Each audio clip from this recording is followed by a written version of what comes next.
Não existe momento ruim para testemunhar de Jesus. E quando nós olhamos para o relato do livro de Atos, para o testemunho da vida de Paulo, nós percebemos que essa era uma convicção na vida, na postura de Paulo. Não havia tempo ruim, não havia circunstância inconveniente. Em todo tempo e a qualquer oportunidade, Paulo estava sempre testemunhando sobre a sua fé em Jesus. Fica muito claro que para Paulo isso era muito mais do que um discurso. Quando ele escreve dizendo que Timóteo devia pregar a palavra a tempo e a fora de tempo, aquilo para ele não era só conversa, não era só discurso, não era conselho meramente escrito numa carta. Era algo pelo qual Paulo pautava a sua vida, era uma convicção da sua vida. Afinal de contas, o mundo é mau, as oportunidades estavam cada vez mais escassas, os dias cada vez mais difíceis, e eles precisavam aproveitar muito bem cada oportunidade. Por isso era importante para ele, e ele assumia isso como uma postura na sua vida, e ensinava aos outros que pregassem a palavra, que anunciassem a Jesus, que testemunhassem de Cristo em cada oportunidade que tivessem. Isso fica evidente também na nossa leitura de hoje. Hoje nós lemos o capítulo 24 do livro de Atos. Paulo segue preso, e agora numa nova etapa dessas acusações e de julgamentos na vida de Paulo.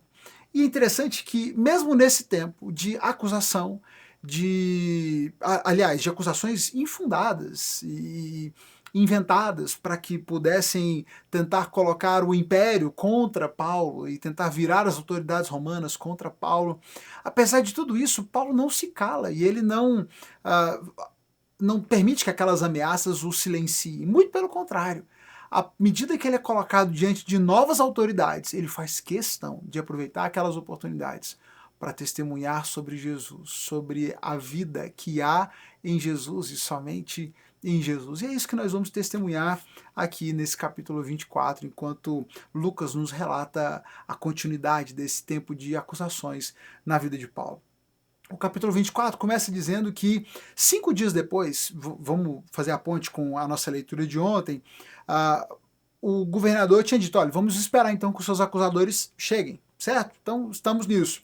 5 dias depois dessa conversa, o sumo sacerdote Ananias chegou com alguns dos líderes do povo e com um advogado para levarem as acusações diante do governador, diante de Félix, levarem as acusações contra Paulo. Eles chegam lá com um papinho mole, elogiando o governador, como ele era bom para o povo, como ele tinha feito coisas tão boas para a comunidade, como eles amavam aquele governador tão justo, e dizendo para ele, olha, nós não queremos tomar muito do seu tempo, essa é uma questão muito simples, eu vou ser breve, o senhor vai claramente concordar com a gente, tentando minimizar aquela situação e colocar como se fosse algo que estivesse aquém do governador, né? Isso não precisava ter sido levado para ele, foi o comandante que resolveu interferir numa questão que eles estavam prontos para lidar e para resolver ali mesmo em Jerusalém.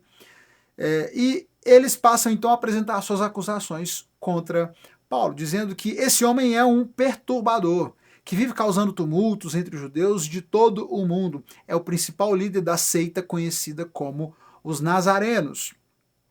E aí eles colocam Paulo como sendo o principal líder dessa seita dos Nazarenos, e aí a gente vê aqui que até esse momento, como esse grupo era conhecido, então, por parte dos judeus, por parte da religião estabelecida ali em Jerusalém, os discípulos de Jesus, os seguidores de Jesus, eram conhecidos como uma seita, era a seita dos nazarenos, porque Jesus era de Nazaré, então a seita dos nazarenos, fazendo referência a esses seguidores de Jesus. Enquanto os discípulos, os seguidores de Jesus, se identificavam como os seguidores do caminho. Então eles apresentam essas acusações, dizendo que Paulo vinha causando tumulto, de que ele pregava e ele blasfemava o templo e ele passava pelas cidades causando tumulto e anunciando coisas contra a lei de Deus e falando sobre essas enfim, apresentando as suas falsas acusações contra ele. E Paulo, quando tem a oportunidade de se pronunciar, ele vai dizer, olha, primeiro, eles não têm como provar nenhuma das acusações que eles fazem contra mim. É verdade que eu cheguei na cidade há pouquíssimo tempo, fazem poucos dias que eu cheguei em Jerusalém, que eu tinha chegado em Jerusalém. não havia tumulto ao meu redor, eu não estava questionando ninguém, eu não estava discutindo com ninguém. Um grupo de judeus da Ásia que chegou causando tumulto, eles é que deviam estar aqui me acusando, e não os líderes religiosos. Eu não fiz nada contra eles.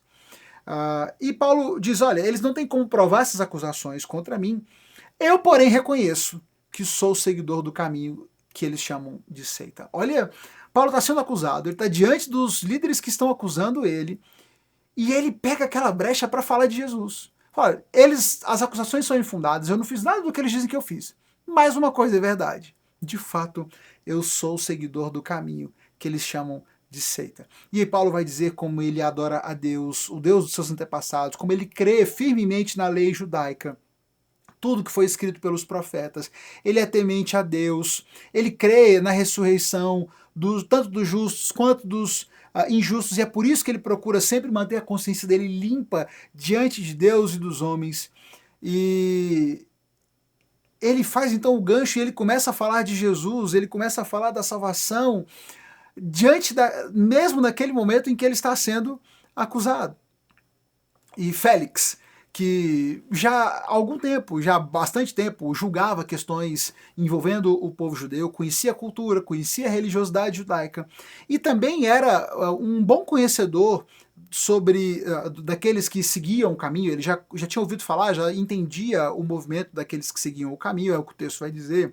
Ele interrompe a audiência, e ele resolve dizer, então, vamos esperar que Lísias, o comandante do regimento, chegue. Quando o Lísias chegar, a gente continua essa audiência, porque eu quero ouvir o que ele tem para dizer.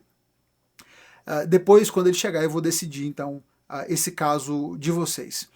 Ele ordena, então, para um oficial que mantivesse Paulo sob custódia, mas nesse tempo em que Paulo está mantido ali, preso, sob a autoridade do governador, diz o texto que Paulo teve uma certa liberdade debaixo dessa custódia. Ele teve liberdade, ele pôde, o governador permitiu que os seus amigos trouxessem coisas para suprir as suas necessidades, ele podia receber visitas.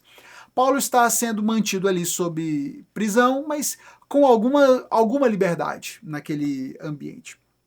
Seus amigos podiam providenciar suas necessidades e tal. O texto vai dizer que alguns dias depois, Félix voltou. Ele voltou com a sua esposa, Drusila, que era judia. E eles então mandaram chamar Paulo. E os dois, então, tanto o governador Félix quanto Lísias, o comandante, os dois ouviram enquanto ele lhes falava a respeito da fé em Cristo Jesus. Paulo começou a falar sobre a justiça de Deus, sobre domínio próprio, sobre o dia do juízo, sobre a vida em Jesus. E Paulo estava ali para se defender, ele estava ali sendo julgado, com toda a possibilidade de que ele fosse condenado, e ele aproveitava aquela oportunidade, diante do governador, diante do comandante que tinha prendido ele, para falar sobre Jesus, para falar sobre a vida que havia em Cristo. Percebe como Paulo aproveitava cada oportunidade, e especialmente cada oportunidade que ele tinha diante de uma nova pessoa, de testemunhar sobre Jesus. Paulo sabia que os seus dias estavam contados, e ele sabia que os seus dias só tinham valor se fosse para cumprir o seu propósito de testemunhar de Jesus. Ele já havia dito isso. Por isso que Paulo não se importava tanto com onde ele estava, em que circunstância ele estava. O importante é que ele testemunhasse de Jesus em cada oportunidade que ele tivesse. Paulo vai acabar passando 2 anos ali preso no palácio de Félix, porque Félix queria agradar os judeus, então, para não desagradar, ele manteve Paulo preso, mas ele também não enxergava motivo nas acusações, então Paulo não foi nem morto, nem teve uma punição maior, mas ele ficou ali detido, para manter uma aparência de justiça aos olhos dos líderes judeus, para que Félix então não ficasse mal diante das lideranças judaicas. Paulo foi mantido por 2 anos, preso ali, até que Félix foi substituído pelo próximo governador, por Pórcio Festo, que agora vai assumir, vai herdar esse caso que está ali parado, e ele será acionado então para que dê continuidade a esse processo. E é o que nós vamos ver a partir do próximo capítulo, no capítulo 25. Mas perceba que Paulo está sendo julgado, está sendo acusado, acusações injustas, infundadas, e a preocupação dele é aproveitar as oportunidades para testemunhar de Jesus. E por isso eu trago para a nossa reflexão hoje esse lembrete, a importância de que estejamos sempre prontos para testemunhar de Cristo, para testemunhar da vida que recebemos em Cristo, para falar sobre a justiça de Deus, sobre o juízo final e alertarmos as pessoas da importância de que encontrem em Cristo a salvação que todos nós carecemos. Não fique aproveitando, não fique esperando pelas oportunidades perfeitas, pelos momentos corretos, porque esses momentos não existem, não existe um momento perfeito para falar de Jesus, todo tempo é tempo para falar de Jesus. Que o Senhor Jesus, a sua obra realizada em nosso favor, que a vida que você encontrou nele sejam parte das suas conversas em todo o tempo, que você esteja sempre pronto, disposto, preparado para falar de Jesus, daquilo que você recebeu dele, do amor que você sente por ele e daquilo que ele tem para oferecer a todo aquele que crer no seu nome. Todo aquele que crer em Jesus obterá a vida, obterá a salvação e que você esteja pronto para testemunhar disso a todo aquele que quiser ouvir. E inclusive aqueles que não quiserem ouvir também. Porque algumas pessoas vão ouvir, vão receber de pronto, outros vão ouvir com alguma aparência de interesse, mas eventualmente vão desprezar aquelas palavras, como foi o caso do governador Félix, que se sentiu impactado, ouviu, mostrou algum interesse, mas depois deixou para lá. O importante é que você, enquanto testemunha de Jesus, testemunhe sobre Jesus. Aproveite cada oportunidade, porque os dias são maus, as oportunidades são escassas e serão cada vez mais escassas. E nós não devemos perder nenhuma dessas oportunidades. Que os seus amigos, que as pessoas ao seu redor, que os seus familiares possam ouvir sempre da sua boca uma palavra de fé, uma palavra sobre Jesus, sobre a obra de Cristo na sua vida, uma palavra de esperança, de convite à conversão, ao arrependimento, de um convite à fé em Jesus. E que assim, sendo testemunhas fiéis do nosso Senhor, nós possamos de fato aproveitar bem o tempo que temos nas nossas vidas, as oportunidades que temos. Mesmo que sejam longos anos de prisão, de cativeiro, aproveitemos cada oportunidade dada pelo Senhor. Deus abençoe você, sua vida, sua família.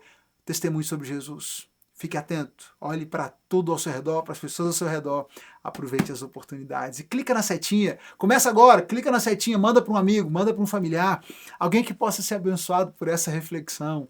E volta, siga comigo de segunda a sexta, a cada dia da semana, de segunda a sexta, um novo capítulo da nossa leitura bíblica e uma reflexão a partir da nossa leitura.